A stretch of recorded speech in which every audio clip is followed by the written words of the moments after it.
First रेसिप्लिकेशन या first memory, अब जैसा आपका पहला जो संबंध बना प्रभुपाद से? प्रभुपाद से पहला संबंध बना भगवत गीता से, क्योंकि जब भगवत गीता प्राप्त हुई, और तब मैं मंदिर नहीं आता था, लेकिन जब भगवत गीता प्राप्त हुई और पढ़ने लगे तो जो कंफ्यूजन सामने आया ना, तो ऐसे लगा कि ये कंफ्यूजन क्रिएट करने वाले व्यक्ति से मिलना चाहिए।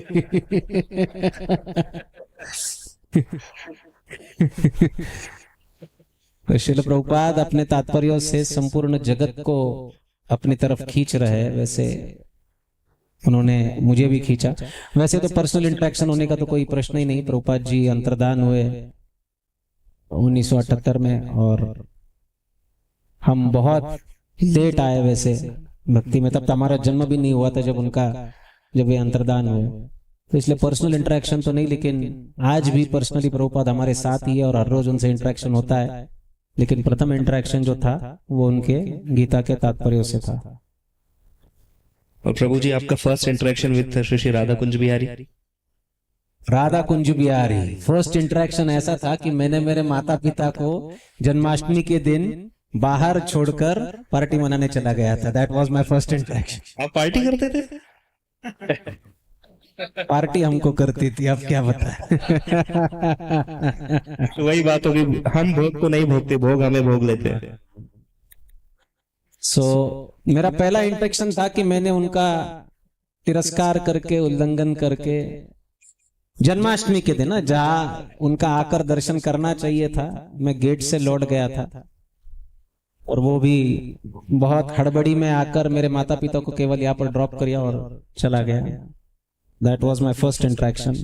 लेकिन भगवान इतने कृपालु है, चाहे आप उनका तिरस्कार करो, द्वेष करो, ईर्ष्या करो, किसी ना किसी पद्धति से उनके साथ संबंध स्थापित हो जाए, बस काम खत्म। तो जरा सोचो, अगर प्रेम करेंगे तो क्या होगा। जी थैंक यू प्रभु जी। और जिस दिन आपकी दीक्षा हो रही थी, उस दिन एग्जैक्टली आपके मन में क्या विचार चल रहा था? थोड़ा हार्ड तो नहीं हो गया है? नहीं। ये विचार की बात नहीं है। दीक्षा वो समय है जब आपका पूरा जीवन परिवर्तित हो जाता है। अभी तो दीक्षा बहुत, मैं कहता हूं, आसानी से मिल जाती है।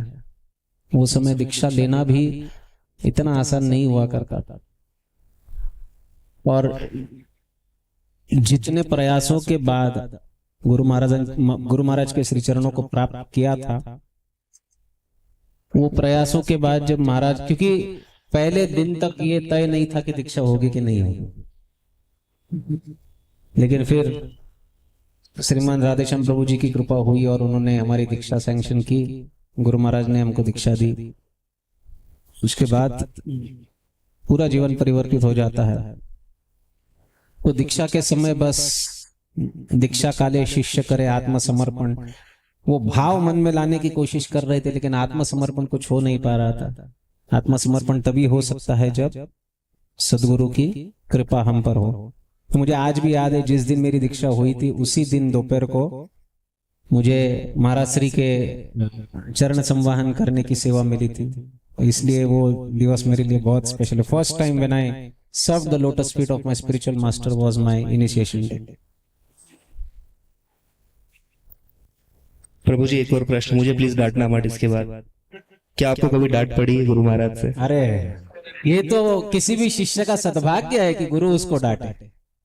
गुरु महाराज से बहुत बार डांट पड़ी है, और आई एम वेरी फॉर्चुनेट। अगला प्रश्न आपको पता है क्या? हाँ, क्यों पड़ी थी?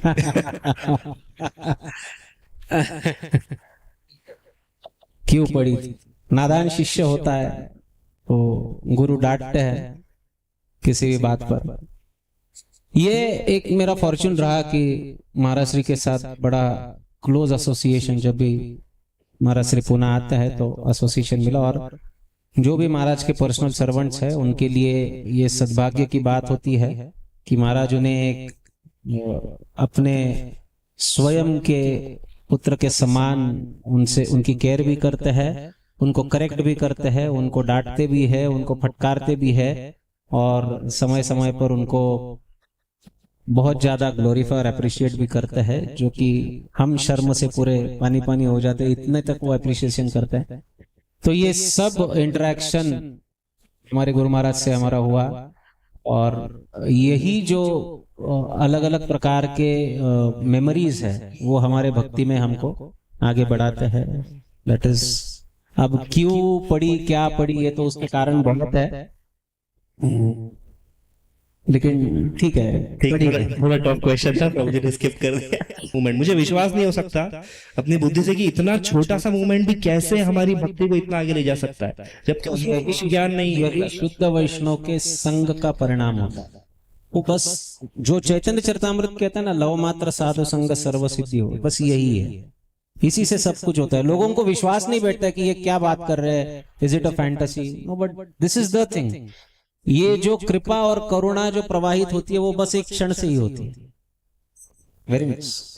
मतलब आपको भी डांट पड़ी थी, इसलिए वो कृपा हमें अभी दिख रही है, इतना आप में उत्साह।